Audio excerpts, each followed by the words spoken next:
Address of His Holiness Pope Leo XIV celebrating the 60th anniversary of Nostra Aetate, walking together in hope, end quotes. Took place in the audience hall Tuesday, October 28, 2025. Respected heads and representatives of world religions, distinguished members of the diplomatic corps, accredited to the Holy See, dear brothers and sisters, peace be with you. It's with joy and deep gratitude that I extend my cordial greetings and express my sincere thanks for your presence at the commemoration of the groundbreaking document, Nostra Aetate. The theme of this evening's gathering is Walking Together in Hope. 60 years ago, a seed of hope for interreligious dialogue was planted. Today, your presence bears witness that this seed has grown into a mighty tree, its branches reaching far and wide, offering shelter and bearing the rich fruits of understanding, friendship, cooperation, and peace. For 60 years, men and women have labored to bring Nostra Aetate to life. They watered the seed, tended the soil, and protected it. Some even gave their lives, martyrs for dialogue, who stood against violence and hatred. Today, let us remember them with gratitude. As Christians, together with our brothers and sisters of other religions, we are who we are because of their courage, their sweat, and their sacrifice. In this regard, I sincerely thank you for your collaboration with the Dicastery for Interreligious Dialogue, the Commission for Religious Relations with the Jews, and the Dicastery for Promoting Christian Unity, and with the Catholic Church in your home countries. Thank you for accepting our invitation, for gracing this occasion with your presence. My dear brothers and sisters, your friendship and esteem for the Catholic Church shone forth in a special way at the time of Pope Francis's final illness and death, through the heartfelt messages of condolence you sent, the prayers offered in your countries, and the presence of those who were able to attend his funeral. That same friendship shone again through your congratulatory messages upon my election as Pope, and the presence of some of you at the inaugural Mass. All these gestures testify to the deep and lasting bond we share, a bond I cherish profoundly. If the Nostra Aetate Declaration has nourished the ties between us, I'm convinced that its message remains highly relevant today. Let us then take a moment to reflect on some of its most insignificant teachings. First, Nostra Aetate reminds us that humanity is drawing closer together, and it's the task of the Church to promote unity and love among men and women and among nations. There's referencing Article 1 of the Nostra Aetate. Second, it points out that we all share what we all share in common. We belong to one human family, one in origin, and one also in our final goal. Moreover, every person seeks answers to the great riddles of the human condition. Again, from Article 1 of Nostra Aetate.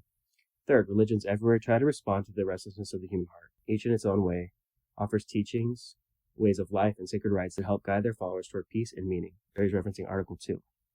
Fourth, the Catholic Church rejects nothing that is true and holy in these religions, which, quote, reflect a ray of that truth which enlightens all people, end quote. That's Article 2. She regards them with sincere reverence and invites her sons and daughters through dialogue and collaboration to recognize, preserve, and promote what is spiritually, morally, and culturally good in all peoples. Finally, we must not forget how Nostra Aetate actually developed. Initially, Pope John XXIII commissioned Cardinal Augustin Bea to present a treatise to the Council describing any relationship between the Catholic Church and Judaism. We can say, therefore, that the fourth chapter dedicated to Judaism is the heart and the generative core of the entire declaration. For the first time in the history of the Church, we have a doctrinal text which, with an explicitly theological basis, illustrates the Jewish roots of Christianity in a well-founded biblical manner. At the same time, Nostra Aetate, there he's referencing Article 4, takes a firm stand against all forms of anti-Semitism. Thus, in its following chapter, Nostra Aetate teaches that we cannot truly call on God, the Father of all, if we refuse to treat in a brotherly or sisterly way any man or woman created in the image of God. Indeed, the Church rejects all forms of discrimination or harassment because of race, color, condition of life, or religion. He's referencing Article 5 of Nostra Aetate. This historic document therefore opened our eyes to a simple yet profound principle. Dialogue is not a tactic or a tool, but a way of life, a journey of the heart that transforms everyone involved, the one who listens and the one who speaks. What is more, we walk this journey not by abandoning our own faith, but by standing firmly within it. For authentic dialogue begins not in compromise, but in conviction, in the deep roots of our own belief that gives us the strength to reach out to others in love. 60 years later, the message of Nostra Aetate remains as urgent as ever. During his apostolic journey to Singapore at an interfaith meeting, Pope Francis encouraged young people in the following words, quote, God is for everyone, and therefore we are all God's children, end quote. Says from Interreligious Meeting with Young People, September 13, 2024. This calls us to look beyond what separates us and to discover what unites us all. Yet today we find ourselves in a world where that vision is often obscured. We see walls rising again between neighbors. The noise of conflict, the wounds of poverty, and the cry of the earth remind us how fragile our human family remains. Many have grown weary of promises. Many have forgotten how to hope. As religious leaders, guided by the wisdom of our respective traditions, we share a sacred responsibility to help our people to break free from the chains of prejudice, anger, and hatred, to help them rise above egoism and self-centeredness, to help them overcome the greed that destroys both the human spirit and the earth. In this way, we can lead our people to become prophets of our time, voices that denounce violence and injustice, heal division, and proclaim peace for all our brothers and sisters. This year, the Catholic Church celebrates the Jubilee Year of Hope.